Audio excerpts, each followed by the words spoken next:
Mga taga-Kolosas. Unang Kabanata. Si Pablo, na apostol ni Hesukristo sa pamamagitan ng kalooban ng Diyos, at ang kapatid nating si Timoteo, sa mga banal at tapat na mga kapatid kay Kristo na nanga sa Kolosas, sumainyo nawa ang biyaya at kapayapaang mula sa Diyos na ating Ama. Nagpapasalamat kami sa Diyos na Ama ng ating Panginoong Hesukristo, na kayo'y laging idinadalangin. Nang nabalitaan namin ng inyong pananampalataya kay Kristo at ang pag-ibig ninyo sa lahat ng mga banal, dahil sa pag-asa na natataan para sa inyo sa langit, na nang una ay inyong narinig sa salita ng katotohanan ng Ebanghelyo, na ito'y dumating sa inyo, gayon din naman kung paano sa buong sanglibutan na namumunga at lumalaganap, gaya rin naman sa inyo, mula ng araw na inyong marinig at maalaman ang biyaya ng Diyos sa katotohanan. Ayon sa inyong natutuhan kay Epafras na aming minamahal na kasamang lingkod, na isang tapat na ministro ni Kristo sa ganang atin, na siya rin namang sa amin ay nagbalita ng inyong pag-ibig sa Espiritu. Dahil dito'y kami naman, mula ng araw na aming marinig ito, ay hindi kami nagsisitigil ng pananalangin at ng paghingi na patungkol sa inyo, upang kayo'y puspusin ng kaalaman ng kanyang kalooban sa buong karunungan at pagkaunawa ayon sa Espiritu, upang kayo'y magsilakad ng nararapat sa Panginoon, sa buong ikalulugod niya, at magsipamunga sa bawat gawang mabuti, at magsilago sa kaalaman ng Diyos, na kayo'y palakasin ng buong kapangyarihan, ayon sa kalakasan ng kanyang kaluwalhatian,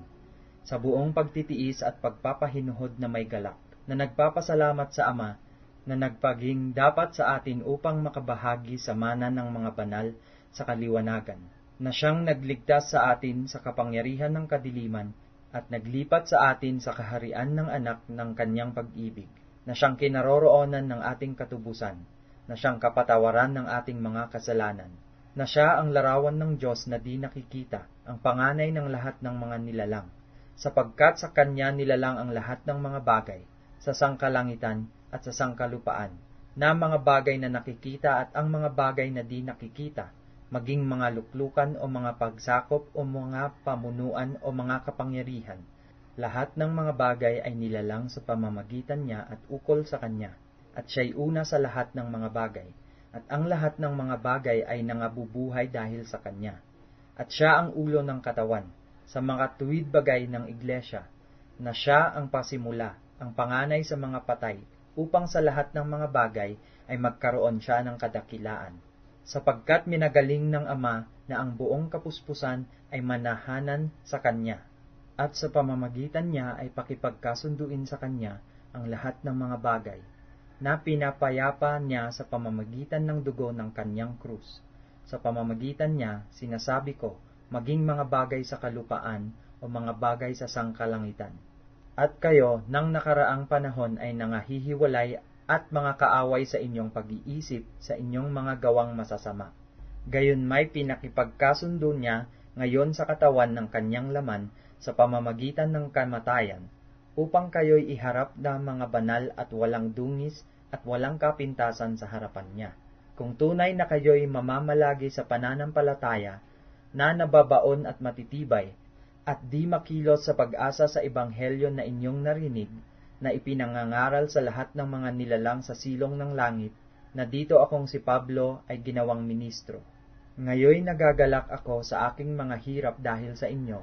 at aking pinupunan sa akin ang kakulangan ng mga hirap ni Kristo sa aking laman dahil sa kanyang katawan, na siyang iglesia, na ako'y ginawang ministro nito ayon sa pamamahala na mula sa Diyos, na ibinigay sa akin para sa inyo upang maipahayag ang salita ng Diyos, maging ang hiwaga na inilihim sa lahat ng panahon at lahi, datapwat ngayoy ipinahayag sa kanyang mga banal.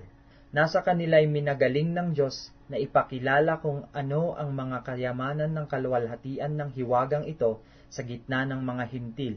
na ito'y si Kristo na nasa inyo, na pag-asa ninyo sa kaluwalhatian, na siya naming inihahayag, na pinaaalalahanan ang bawat tao at tinuturuan ang bawat tao sa buong karunungan upang maihirap naming sakdal kay Kristo ang bawat tao.